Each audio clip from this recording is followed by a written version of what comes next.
Pérou News aujourd'hui, tout ce que vous devez savoir sur le Pérou. Canicule, les deux régions qui friseraient les 40 degrés Celsius la semaine prochaine. Senami a averti qu'au début de la semaine prochaine, il est possible qu'une augmentation des températures soit enregistrée, notamment dans deux régions du Pérou. La canicule se poursuit non seulement à Lima mais aussi dans certaines régions du Pérou, notamment dans le nord du pays. Le Service national de météorologie et d'hydrologie du Pérou, Senami, a prévenu que la semaine prochaine des vents chauds entreraient, ce qui aurait un effet sur les températures endurées par deux régions.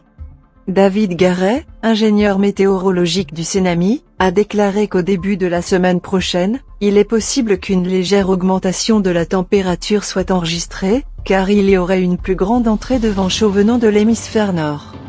On peut s'attendre à des valeurs comprises entre 1 ou 2 degrés au-dessus de ce que nous prenons déjà en compte, étant donné que les valeurs atteintes se situent autour de 37 ou 38 degrés, a-t-il noté, n'excluant pas la possibilité qu'elles puissent atteindre environ 40 degrés et que la sensation de chaleur y est plus élevée de 2 ou 3 degrés selon les vents et l'humidité. Les deux régions qui friseraient les 40 degrés Celsius sont Tumbes et Piura. Quels sont les facteurs qui génèrent la canicule ? Le spécialiste de Senami a déclaré que pour comprendre ce qui se passe avec la température, qui a des effets au nord, au centre et au sud de la côte du pays, il a rappelé que cela est dû à une situation multisectorielle avec divers facteurs. Garret explique que lo primero est la estacionalidad, es decir el verano, que de por si eleva la temperatura y también el Niño costero que si bien es débil y está migrando a una situación neutra, normalisation, tiene elevada la temperatura del mar en 1 grado au moins. Il a ensuite évoqué la présence du phénomène El Niño dans le Pacifique central, qui fait également augmenter la température de la mer et qui a un impact sur les villes côtières. Les autres facteurs sont l'absence de l'anticyclone sud qui ne nous fournit plus de vent froid et enfin l'entrée de vent chaud du nord.